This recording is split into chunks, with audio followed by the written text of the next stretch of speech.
우리는 지난 시간까지 예루살렘으로 올라가는 길에서 있었던 제자도에 대해서 살펴보았습니다. 베세다 맹인 이야기에서 맹인 바디메오의 이야기까지를 살펴보면서 누가 진짜 맹인인가 하는 생각을 해보았습니다. 이제 예수님은 예루살렘으로 입성을 합니다. 예루살렘에서의 사역이 시작이 된 것입니다. 예수님이 예루살렘에 입성을 해서 가장 먼저 방문한 곳은 예루살렘 성전이었습니다. 이제 우리는 예루살렘 성전에 있었던 일을 오늘 함께 살펴보도록 할 텐데요. 2주간에 걸쳐서 오늘과 그리고 부활절 이후에 또 한 주간에 걸쳐서 성전에서 일어난 이야기에 대해서 함께 살펴보도록 하겠습니다. 여러분 주보 3페이지를 보면요. 오늘 내용을 같이 한번 보도록 하겠습니다. 첫 번째는 예수님이 무화과나무를 저주하셨습니다. 입니다. 예수님이 무화과나무를 저주하셨습니다. 예수님이 예루살렘에 입성한 날은 주일이었고 예수님이 예루살렘에서 가장 먼저 방문한 곳은 바로 성전이었습니다. 예수님은 성전을 방문했고 그날 저녁은 예루살렘에서 3km 정도 떨어진 베다니에서 주무셨습니다. 그리고 다음 날 아침이 밝아오자 예수님은 아침 일찍 일어나셔서 다시 예루살렘 성으로 출발을 하셨습니다. 이렇게 아침 일찍 일어나서 베다니에서 예루살렘으로 출발하는 동안에 예수님은 아주 매우 급한 시장길을 느끼셨습니다. 마침 저쪽에 있는 잎사귀가 무성한 무화과 나무를 보셨고 그 무화과 나무에 다가가셨습니다. 그리고 그 무화과 나무의 나뭇잎을 이리저리 흔드시면서 열매가 있는지를 살펴보셨습니다. 그러나 열매가 보이지 않았고 그래서 예수님은 무화과 나무를 저주하셨던 것입니다. 14절 말씀해 보겠습니다. 이제부터 영원토록 사람이 내게서 열매를 따먹지 못하리라. 예수님은 무화과 나무에게 이제부터 영원토록 사람이 너에게서 열매를 따먹지 못할 것이라고 저주를 하셨던 것입니다. 여러분 그런데요. 예수님의 이 저주는 상식적이지가 않습니다. 배가 고프다고 무화과 나무를 저주하는 것이 이상합니다. 음식점에 갔는데 음식이 다 떨어졌다고 해서 그 음식점을 저주할 수는 없는 것입니다. 여러분 그 앞에 있는 13절 말씀을 다시 한번 보겠습니다. 13절 말씀을 같이 한번 읽어보겠습니다. 멀리서 잎사귀 있는 한 무화과 나무를 보시고 혹 그 나무에 무엇이 있을까 하여 가셨더니 가서 보신즉 잎사귀 외에 아무것도 없더라. 이는 무화과의 때가 아님이라. 여러분 이 구절을 마지막을 보니까요. 이는 무화과의 때가 아님이라 라고 이야기를 합니다. 그때는 무화과 나무가 열매를 맺을 때가 아니었습니다. 예수님이 예루살렘에 입성한 때는 봄철이었고 그때는 무화과의 계절이 아니었던 것입니다. 그러니까 예수님의 저주는 상식적이지가 않습니다. 배가 고프다고 해서 아직 때가 아닌 무화과 나무를 저주할 수는 없는 것입니다. 여러분 그러면 예수님은 왜 무화과 나무를 저주하신 것입니까? 우리가 예수님이 무화과 나무를 저주한 이유를 알기 위해서는 당시의 정황과 무화과 나무에 대한 상식이 필요합니다. 무화과 나무는 1년에 2차례 열매를 맺습니다. 여러분 지금부터 말씀을 잘 들으시기를 바랍니다. 잘 들어야 오늘 본문을 정확하게 이해를 할 수가 있습니다. 말씀드린 것처럼 무화과 나무는 1년에 2차례 열매를 맺습니다. 먼저 8월 중순에서 10월 중순에 성숙하고 완전한 열매를 맺는데요. 이렇게 8월 중순에서 10월에 열리는 열매를 태님이라고 했습니다. 이렇게 8월 중순에서 10월 중순에 열리는 성숙하고 온전한 열매를 태님이라고 불렀는데요. 이때 열리는 열매를 수확을 하면 그 자리에 다시 봉우리가 맺히기 시작을 합니다. 그런데 겨울 기간 동안 추운 날씨로 인해서 봉우리가 자라지 못하고 그대로 남아 있습니다. 그러다가 날씨가 따스해지는 이듬해 3월이나 4월 사이에 봉우리가 다시 자라기 시작을 해서 작은 열매를 맺는데요. 이와 같은 작은 열매를 파짐이라고 불렀습니다. 그리고 당시 유대인들은 봄이 되면 급한 허기를 채우기 위해서 파짐이라고 불리우는 작은 열매를 먹었던 것입니다. 그러니까 무화과 나무는 1년에 2차례 열매를 맺는데요. 8월 중순에서 10월 중순 사이에 성숙하고 완전한 열매를 맺히는 것이고 그리고 3월에서 4월 봄 사이에 성숙하지는 않지만 작은 열매가 열리는 것입니다. 그리고 유대인들은 가을에 열리는 성숙하고 온전한 열매뿐만 아니라 봄에 열리는 작은 열매도 급한 허기를 채우기 위해서 먹었던 것입니다. 여러분 정리가 되십니까? 네, 되시죠? 네. 이제 봄에 열리는 열매에 대해서 조금 더 설명을 하겠습니다. 이렇게 3월에서 4월에 열리는 파짐이라는 작은 열매가 생기면 곧 이어서 같은 나뭇가지에서 나뭇잎이 달리기를 시작을 합니다. 봄이 되어 파짐이라는 작은 열매가 생기면 같은 나뭇가지에서 나뭇잎이 달리기 시작을 하고 이것이 무성해지고 이내 나무 전체를 덮습니다. 그리고 이 작은 열매는 나뭇잎 사이에서 점점 자라서 가을이 되면 온전하고 성숙한 열매가 되는 것입니다. 여러분 그러면 무화과 나무에 열매가 생기는 순서가 어떻게 되는 것입니까? 첫째는요, 봄이 되면 파짐이라는 작은 열매가 생깁니다. 그런 다음에 둘째는 무화과 나무에 나뭇잎이 무성해집니다. 그리고 마지막으로 가을이 되면 태님이라는 크고 완전한 열매가 맺히는 것입니다. 먼저 봄에 작은 열매가 생기고 그런 다음에 나뭇잎이 무성해지고 그리고 가을이 되면 완전한 성숙한 큰 열매가 생기는 것입니다. 이런 이해를 가지고 다시 오늘 본문으로 돌아가 보겠습니다. 13절 말씀입니다. 멀리서 잎사귀 있는 한 무화과 나무를 보시고 혹 그 나무에 무엇이 있을까 하여 가셨더니 가서 보신즉 잎사귀 외에 아무것도 없더라. 이는 무화과의 때가 아님이라. 13절 하반절에요. 이는 무화과의 때가 아님이라 라는 말씀은 바로 그런 의미입니다. 여기서 무화과의 때가 아니라는 말씀은 가을에 수확하는 크고 성숙한 열매의 때가 아니었다 하는 말씀입니다. 아직은 가을이 되지 않아서 성숙하고 온전한 열매를 맺을 때가 아니었다 하는 말씀을 지금 하고 있는 것입니다. 여러분 13절을 시작하는 말씀을 한번 보겠습니다. 멀리서 잎사귀 있는 한 무화과 나무를 보시고 라고 되어 있습니다. 여러분 그러면 무화과에 나뭇잎이 있다 하는 것은 무엇을 의미하는 것입니까? 무화과 나무에 나뭇잎이 무성하게 달려있다 하는 것은 무엇을 의미하는 것입니까? 그것은 무화과 나뭇잎이 무성하다 하는 것은 작은 열매가 있다 하는 신호였습니다. 무화과의 나뭇잎이 무성하다 하는 것은 아직 성숙하고 완전한 열매는 아니지만 작은 열매가 있다 하는 신호였던 것입니다. 그래서 예수님은 무화과 나뭇잎이 무성한 것을 보시고 작은 열매를 얻으려고 무화과 나무에 가까이 가셨던 것입니다. 그리고 예수님은 작은 열매를 찾기 위해서 무화과 나뭇잎을 이리 들춰보기도 하고 저리 들춰보기도 했던 것입니다. 그러나 예수님이 기대했던 작은 열매들을 찾을 수가 없었습니다. 그러니까 이 무화과 나무의 나뭇잎은 잘못된 신호였습니다. 무성한 나뭇잎은 거짓 신호였던 것입니다. 그래서 예수님은 거짓 신호를 보내고 있는 무화과 나무를 저주하시는 것입니다. 그것이 14절 말씀입니다. 예수께서 나무에게 말씀하여 이르시되 이제부터 영원토록 사람이 내게서 열매를 따먹지 못하리라 하시니 제자들이 이를 듣더라. 예수님이 거짓 신호를 보낸 무화과 나무를 저주하셨던 것입니다. 여러분 그러면 예수님이 무화과 나무를 저주하신 사건은 무엇을 의미하는 것입니까? 잎은 무성하지만 열매가 없는 무화과 나무를 저주하신 사건은 바로 이어서 나오는 성전 사건과 연결이 되어 있는 것입니다. 무화과 나무를 저주하신 사건은 바로 이어서 나오는 성전 사건을 이야기해주고 있는 것입니다. 그러면 이번에 두 번째 이야기를 한번 보겠습니다. 둘째는요, 예수님이 성전을 저주하셨습니다입니다.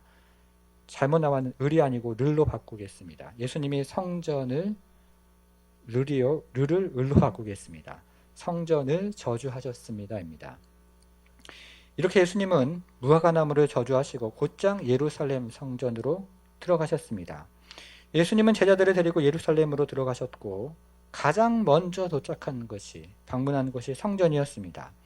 오늘 본문에 등장하고 있는 성전은 이스라엘의 세 번째 성전인 헤롯 대성전이었습니다.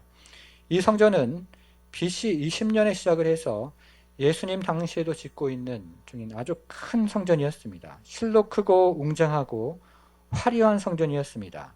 이 헤롯 대 성전은 네 부분으로 나뉩니다. 첫째는 성소와 지성소입니다. 성소와 지성소가 가장 안쪽에 있었습니다. 둘째는 이스라엘의 뜰입니다. 이스라엘의 뜰은 성소와 지성소를 감싸고 있었습니다. 셋째는 여인의 뜰입니다.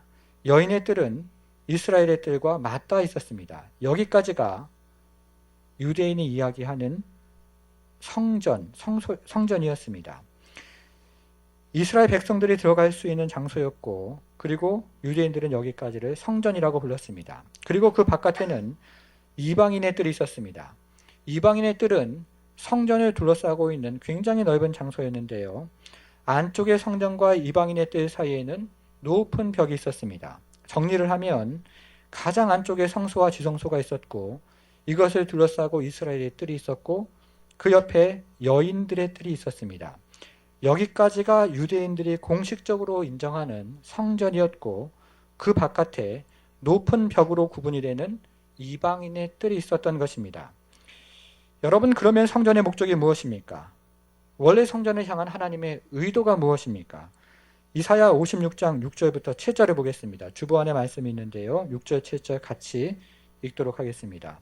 또 여호와와 연합하여 그를 섬기며 여호와의 이름을 사랑하며 그의 종이 되며 안식일을 지켜 더럽히지 아니하며 나의 언약을 굳게 지키는 이방인마다 내가 곧 그들을 나의 성산으로 인도하여 기도하는 내 집에서 그들을 기쁘게 할 것이며 그들의 번제와 희생을 나의 제단에서 기꺼이 받게 되리니 이는 내 집은 만민이 기도하는 집이라 일컬음이 될 것입니다.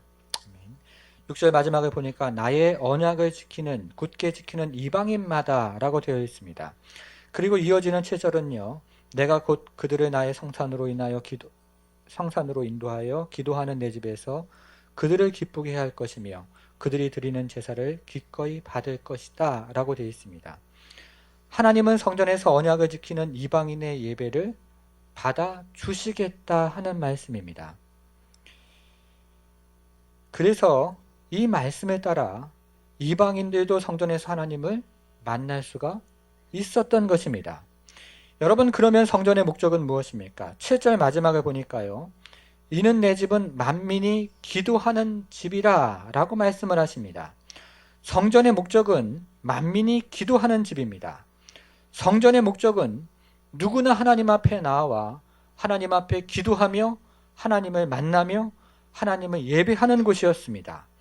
유대인뿐만 아니라 이스라엘의 소외된 자들, 외국인들, 이방인들, 하나님을 믿고 의지하는 누구나가 나와서 하나님께 기도하며 말씀을 들으며 하나님의 위로와 용서와 임재를 경험할 수 있는 바로 그것이었습니다.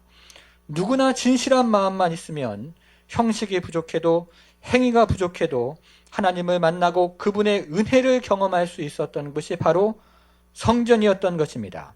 특별히 이방인의 뜰이 그랬습니다. 이방인들도 이곳에서 예배할 수 있었고 하나님의 은혜에서 소외되지 않았던 것입니다. 하나님의 은혜에서 제외되는 사람은 없다 하는 것이었습니다. 이것이 성전의 목적이었습니다. 그런데 지금 그 성전에서 어떤 일이 일어나고 있습니까? 15절을 보겠습니다. 15절 말씀 같이 한번 읽겠습니다. 그들이 예루살렘에 들어가니라. 예수께서 성전에 들어가사 성전 안에서 매매하는 자들을 내쫓으시며 돈 바꾸는 자들의 상과 비둘기 파는 자들의 의자를 둘러 엎으시며.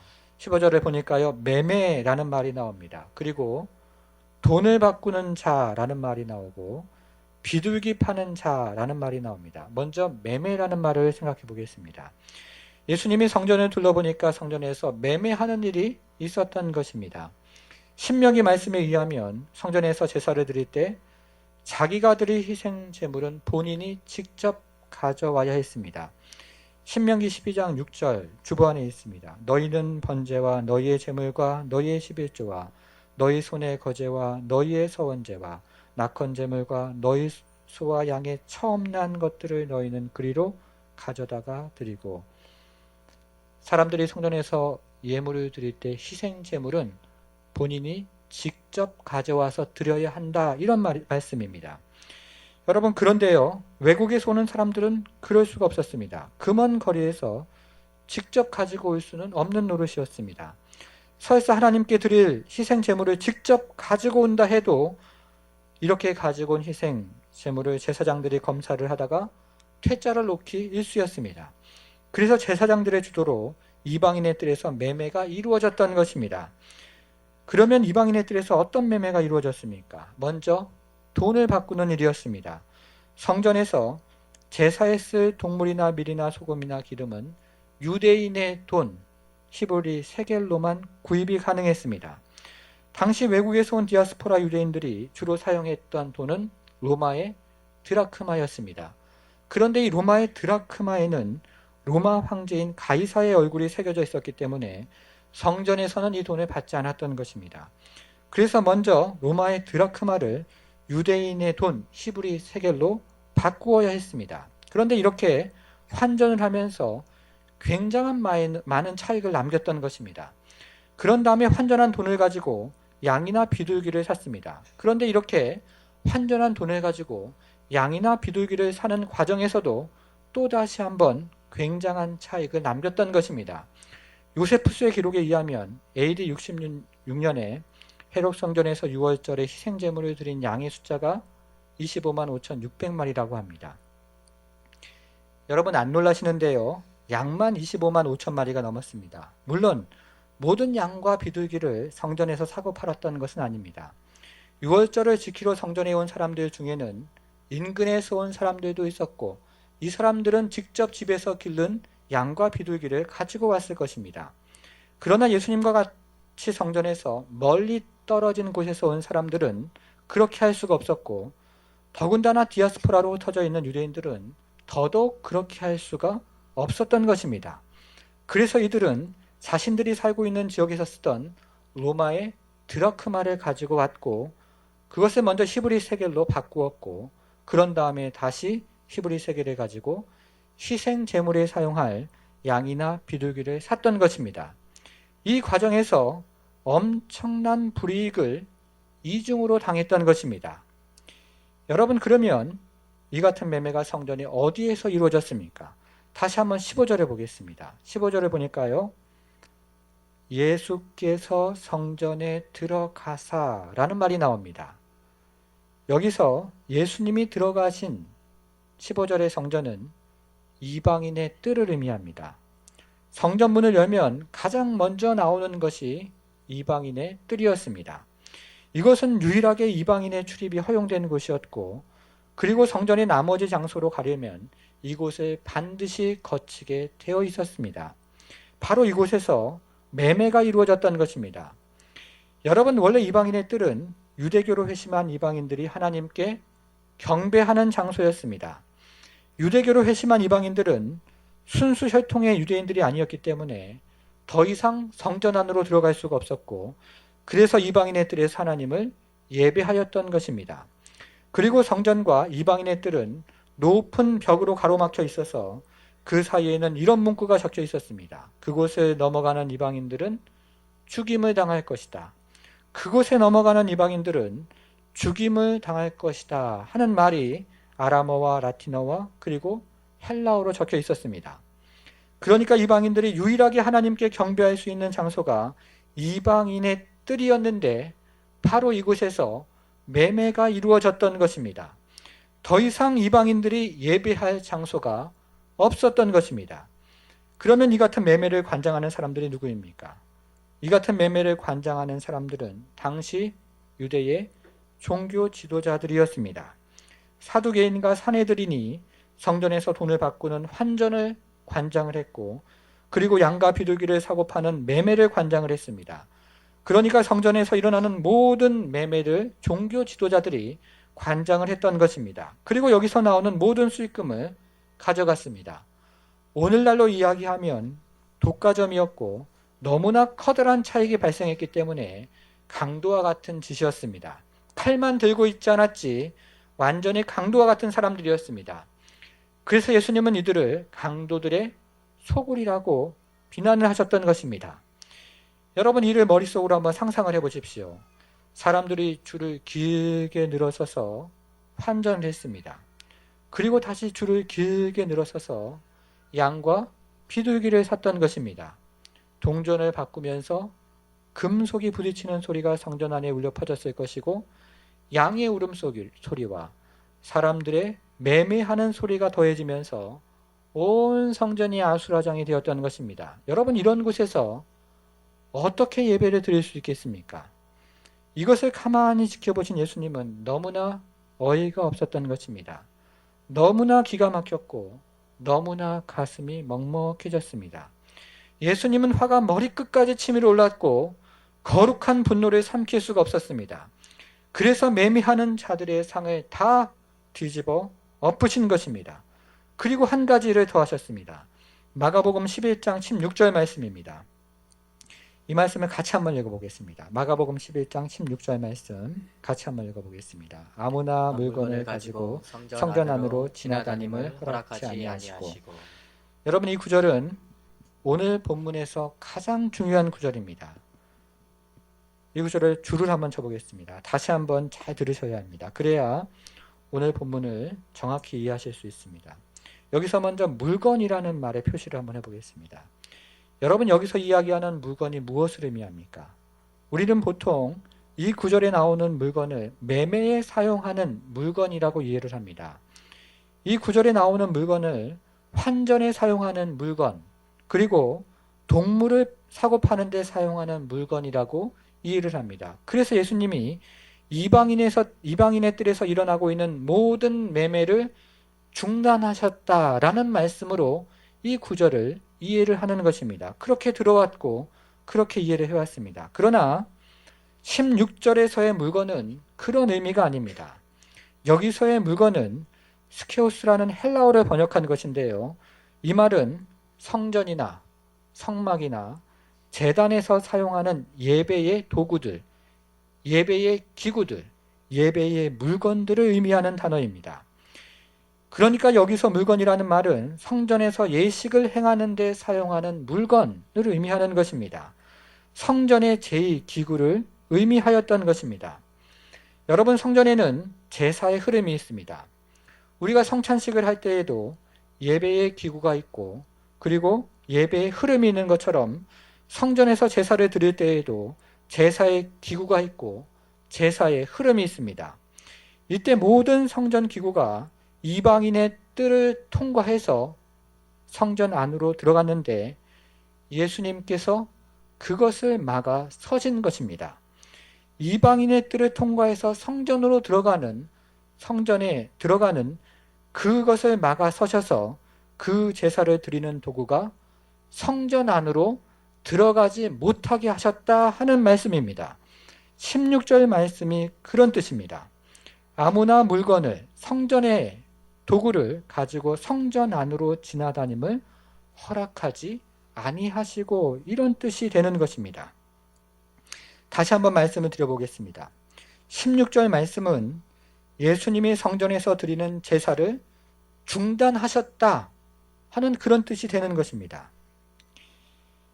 여러분, 교회를 오래 다니신 분들은 오늘 본문을 어떻게 알고 계십니까? 성전 청결 사건으로 들어왔습니다.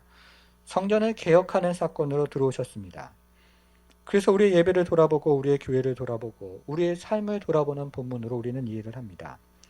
그러나 오늘 본문은 성전을 청결하게 하는 사건도 아니고 성전을 개혁하는 그런 사건도 아닙니다. 오늘 본문의 본질은 그 정도가 아니었던 것입니다. 오늘 말씀의 본질은 그것을 넘어서서 성전을 심판하는 사건이었습니다. 그러니까 예수님은 성전을 청결하게 하거나 성전을 개혁하신 것이 아니라 성전을 심판하셨던 것입니다. 더 이상 성전에서 하나님을 만날 수 없다고 선언을 하셨던 것입니다. 여러분 중에 지금 설교를 들으시면서 그 고개를 갸우뚱하시는 분들이 계실 것입니다. 목사님, 이것은 성전 청결 사건이 아닙니까? 성전을 개혁한 사건이 아닙니까? 라고 여전히 질문을 하시는 분이 계실 것입니다. 다시 한번 말씀을 드리겠습니다. 오늘 본문의 본질은 단지 성전을 청결하게 하고 성전을 개혁하는 것이 아닙니다. 단지 헤롯 성전을 청결하게 하고 헤롯 성전을 개혁해서 성전의 기능을 회복해야 된다라는 그런 메시지를 예수님께서 하신 것이 아니라는 말씀입니다. 오늘 본문의 본질은 성전을 심판하신 것입니다. 오늘 본문을 다시 한번 생각을 해보겠습니다. 오늘 본문은요, 예수님이 무화과 나무를 저주하신 이야기로 시작을 합니다. 그런 다음에 성전에서 일어난 이야기를 이야기하고, 그리고 그런 다음에 다시 한번 무화과 나무에 대한 이야기로 끝을 맺습니다. 그러니까 무화과 나무의 이야기가 성전의 이야기를 감싸고 있고, 이 무화과 나무의 이야기가 성전의 이야기와 연결이 되어 있는 것입니다. 그러면 무화과 나무는 어떻게 됩니까? 이제 구절을 좀 넘겨서요, 20절 말씀해 보겠습니다. 그들이 아침에 지나갈 때에 무화과 나무가 뿌리채 마른 것을 보고 라고 되어 있습니다. 여기서요, 뿌리채 마른 것, 무화과 나무가 뿌리채 마른 것에 줄을 한번 쳐보겠습니다.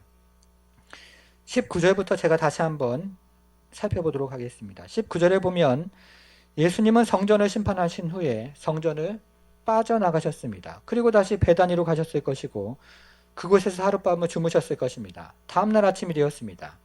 다음날 아침이 되어서 예수님과 제자들이 다시 예루살렘으로 들어오는 중에 어제 보았던 무화과 나무를 보았습니다. 그런데 이 무화과 나무가 어떻게 되었습니까?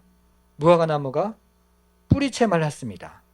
무화과 나무의 가지와 잎은 물론이거니와 뿌리까지 온전히 말랐던 것입니다. 여러분, 이것이 무엇을 말하는 것입니까? 이것은 당시 성전의 모습을 대변해 주는 것입니다. 당시 성전은 매매의 장소로 전락을 했고, 돈을 사랑하는 장소로 전락을 했습니다. 이방인들이 하나님께 나오는 유일한 장소는 각종 매매와 종교 지도자들의 이익을 위한 장소로 변했던 것입니다. 성전이 뿌리채 말랐다 하는 것입니다. 헤롯 성전에는 더 이상의 희망이 없었습니다. 헤롯 성전에는 더 이상의 소망이 없었던 것입니다. 더 이상의 은혜도 없었고, 더 이상의 임재도 없었습니다. 사람들은 더 이상 헤롯 성전에서 하나님을 만날 수가 없었던 것입니다. 그래서 예수님은 성전을 청결하게 해서 다시 쓰고자 하신 것도 아니고, 성전을 개혁해서 다시 사용하고자 했던 것도 아닌 것입니다. 무화과 나무가 뿌리채 마른 것 같이 완전히 말라버린 성전을 심판하셨던 것입니다. 헤롯 성전은 성전의 목적을 완전히 상실했다고 예수님은 지금 무화과 나무를 통해서 말씀하고 계셨던 것입니다. 이제 오늘 본문을 적용해 보겠습니다. 오늘 본문의 적용은 우리 주 예수 그리스도가 성전이 되셨다 하는 것입니다. 11장 11절에 보면 예수님이 예루살렘에 입성하던 날 예수님은 곧바로 성전을 향하셨습니다. 그리고 그곳에서 모든 곳을 둘러보셨습니다. 예수님은 성전의 모든 곳을 샅샅이 둘러보셨던 것입니다. 예수님이 무화과 나무에서 열매를 찾으려고 무화과 나뭇잎을 샅샅이 살펴보셨던 것처럼 성전의 모든 곳을 샅샅이 둘러보셨던 것입니다. 그러나 예수님은 성전에서 열매를 찾을 수가 없었습니다. 성전에서 하나님 앞에 드려지는 진실된 마음을 찾을 수가 없었고, 성전에서 하나님 앞에 올려지는 진실된 영혼을, 그리고 인생을 찾을 수가 없었던 것입니다. 성전에서 기도하며 은혜를 구하며 하나님을 의지하는 진실된 인생을 찾을 수가 없었던 것입니다. 성전에는 하나님 앞에 드려지는 진실한 예배가 없었고, 그리고 열매가 없었던 것입니다.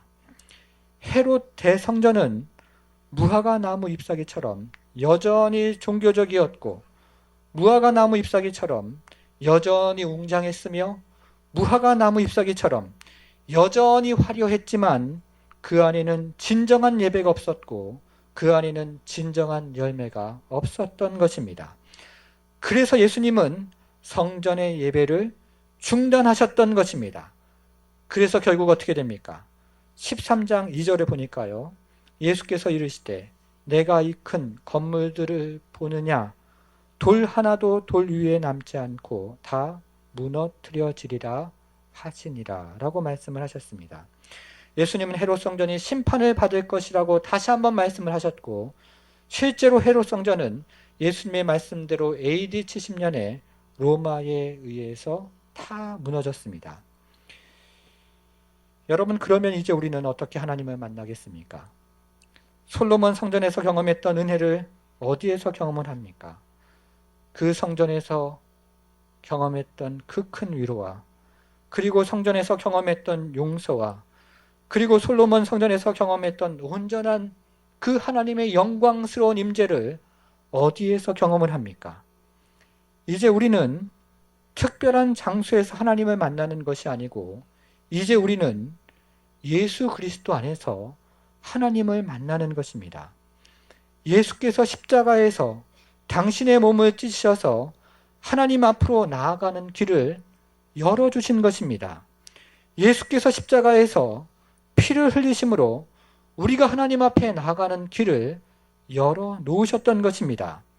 예수께서 십자가에 죽으심으로 성소와 지성소 사이를 가로막았던 휘장이 찢어지고 우리가 하나님 앞에 나아가는 길을 열어놓으신 것입니다. 구약시대 때 성전에서 경험했던 은혜를 이제 우리는 예수 그리스도 안에서 경험을 하는 것입니다. 성전에서 경험했던 위로를 이제 우리는 예수 그리스도 안에서 경험하는 것이고, 성전에서 경험했던 용서를 이제 우리는 예수 그리스도 안에서 경험을 하는 것입니다. 성전에서 경험했던 그 하나님의 영광스러운 임재를 이제 우리는 예수 그리스도의 인격과 사역 안에서 경험을 하는 것입니다. 사랑하는 성도 여러분, 예수 그리스도 안에 진정한 은혜가 있습니다. 예수 그리스도 안에 진정한 위로가 있는 것입니다. 예수 그리스도 안에 진정한 용서가 있습니다. 예수 그리스도 안에 진정한 그 하나님의 솔로몬의 영광 안에 임했던 영광스러운 임재가 있는 것입니다. 사랑하는 성도 여러분, 때를 따라 돕는 은혜를 얻기 위해서 예수 그리스도 앞에 나오십시오. 그리고 예수님을 바라보고 예수님의 이름으로 기도하십시오. 이제 우리는 그 안에서 성전을 경험하는 것입니다. 예수 그리스도 안에서 진정한 은혜가 있고, 진정한 위로가 있으며, 진정한 용서가 있고, 진정한 하나님의 임재를 경험하는 것입니다.